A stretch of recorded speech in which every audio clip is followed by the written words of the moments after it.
Disclaimer. This video is commentary based on publicly available clips, social media reactions, and fan discussion. It summarizes opinions and interpretations circulating online and is not meant to present verified facts, diagnose anyone, or encourage harassment or hate toward any individual. The Akaash Singh and Jasleen controversy has taken another turn, and instead of cooling down, it appears to be accelerating. A recent TikTok clip capturing audio of Akaash addressing the backlash while on stage has spread quickly across the internet, adding a new layer to an already messy and widely discussed situation. In the clip, Akaash acknowledges the criticism he's been facing and addresses it directly in front of a live audience. While the tone comes across as defensive yet resigned, many listeners immediately picked up on what sounded like exhaustion beneath the words.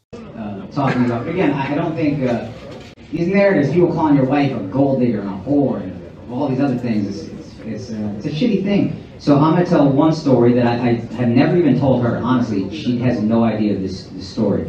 My wife and I met in 2014. I was not making much money. I was getting $25 a night doing stand-up. I was on MTV shows that paid dog shit money. If she was a gold digger, I didn't even have 10 to get the bitch, to be honest. But then in 2018, I went flat fucking broke. 34 years old, I probably made $4,000 that entire year. And we couldn't even afford the living room we lived in New York City. We had to move out of that apartment and move to New Jersey. And what's even sadder than moving to New Jersey is I had to save up money to move to New Jersey. So we had to stay on her friend's couch for almost a month. We were basically homeless for a month. So I could save money to move to New Jersey. And I remember the night before we went to the couch, we had to stay in our apartment illegally. We were supposed to have been out by like 12 p.m. We moved everything out, but we didn't have a place to stay, so we had to stay there that night. It was just me and her sleeping on a hardwood floor. I'm 34 years old. She's 25 years old. I'm looking at this girl like, man, you could go be with an Indian who's a doctor, like a real Indian. You're a beautiful girl. You have so much ahead of you. Me, I don't know what my life is going to be. I'm 34. I'm fucking broke. This dream might not ever happen, but I'm too fucking moronic to quit. And I have nothing to give her. It's just a light jacket. It's like October. We have nothing. So I hand her the jacket, and then she said, "What's this for?" I said, "You can use that as a pillow." And then she goes, "Well, what are you going to use?" And I said, "I'll figure it out." She handed me back the jacket. She goes, "You take this." And then she laid with her head on my chest and her arm around me the entire night. And I remember thinking in that moment, this is why I haven't shared this with her, because I remember thinking, I don't know if I'm going to be able to marry this girl because I'm so broken. I'm in such a bad place and it's a dark fucking time in my life. But I know I will never find a girl that loves me this much ever again. And I will never find a girl who rides for me this hard ever again. Online, especially among Flagrant fans, this moment has been interpreted less as a confident rebuttal and more as a sign of how deeply the controversy has affected him. That interpretation ties directly into a narrative that's been forming over the past few weeks, that Akaash looks worn down. Between constant roasting, viral clips, and non-stop speculation surrounding his wife and marriage, fans increasingly believe the pressure has reached a breaking point. For some, the onstage acknowledgement felt like confirmation that he can't simply ignore the fallout anymore.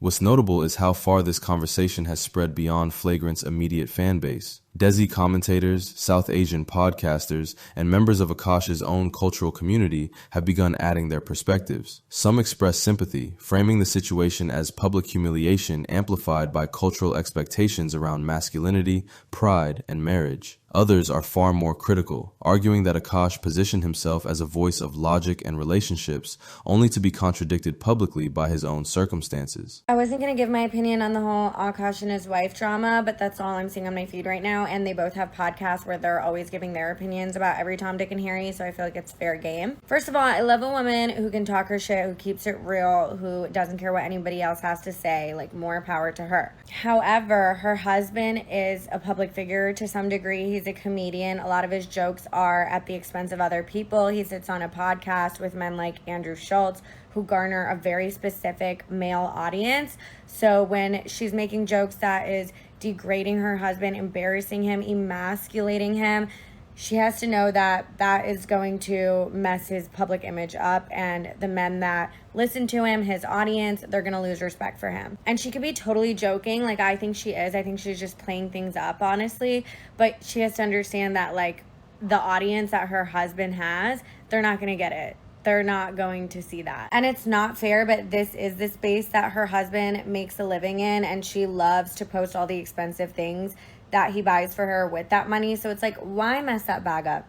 Just to degrade your husband online, is it worth it? Because I don't really think so. So I feel like they've both kind of embarrassed themselves in this situation, but it's okay. They can get it together because next week there's going to be somebody else to bash. So I wouldn't worry about it. There's a recurring sentiment that the controversy has crossed from comedy discourse into something more personal. The jokes now feel secondary to questions about self-respect, boundaries, and why this saga continues to play out so publicly. In online spaces, people argue over whether Akaash is standing by his wife out of loyalty, denial, or fear of making things worse.